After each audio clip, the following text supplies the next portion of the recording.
Hi, I'm Pamela Puerto. I'm 18 years old. I'm studying international business at Javeriana Cali. Well, I'm going to talk about the selecting and entry modes. When we are talking about the entry modes of international business, the main problem of companies is how to enter a new market abroad. Well, we have three categories. The first, exporting, importing, and country. The second, contractual entry, and third, investment entry.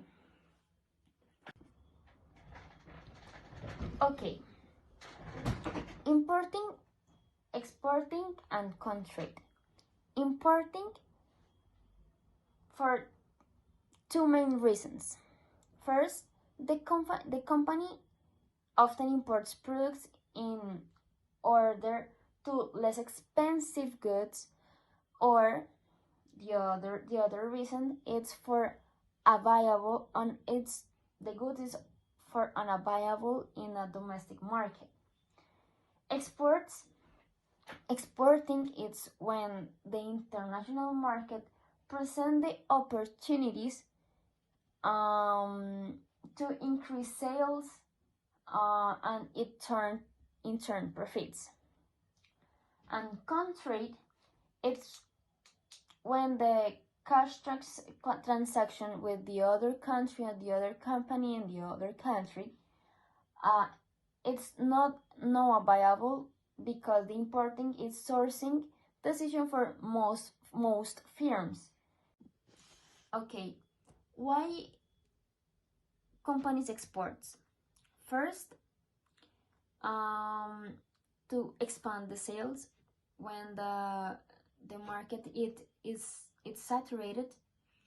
The second is the diversify the sales when the same product is boring for the actual target market.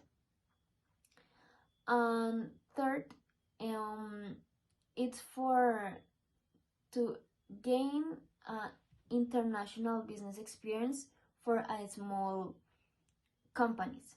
Why? Because learn to the other process, learn to the other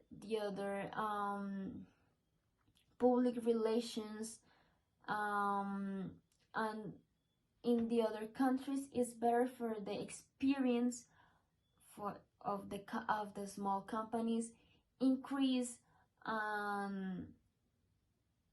the development in the market. Okay, all companies have a strategic for exports or imports the products before entry the market. Okay, in this moment we have an export strategic 4-step model. The first step, identify the potential market. It's so important to identify whether demand exists in a particular target market. The company should perform market research and analyze the results. The other step is match needs to abilities. Okay, for me is the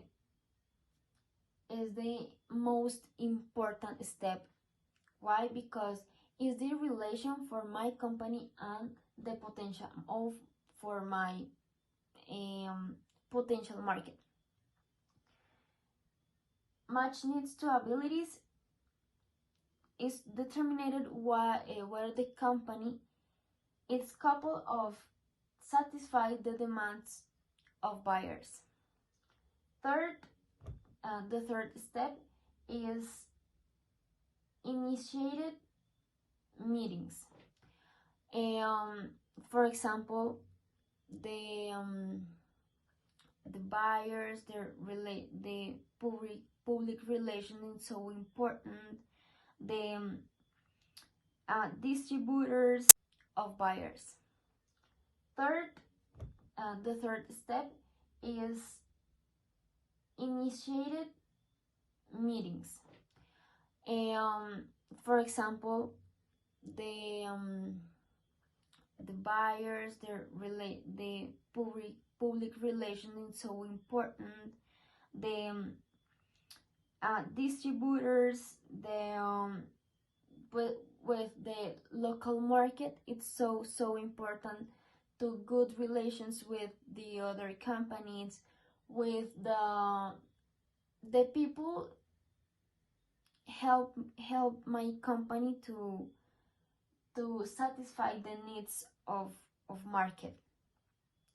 And the last one is common resources. Okay, for example, it's like a plan to how many resources I will need in I'm going to need in the market or in a market abroad. Physical, psychological, the goods and the other distributors, the other helps in the to satisfy the need market potential. Okay, contract is a practice of selling goods or service that are paid for whole or one on a part with other goods or other service. We have a different type of contracts. The first is barter, is exchange of goods or service directly for other goods without the use of money. Counter purchase, it's to sale of goods or service to a country or by a company that promises to make a future purchase of specific products on the other countries. Offset, it's like an agreement that a company will offset a hard currency sale to a nation by making a hard currency a purchase of a specific product in the future. And buyback is an export of industrial equipment in return of products produced by that equipment.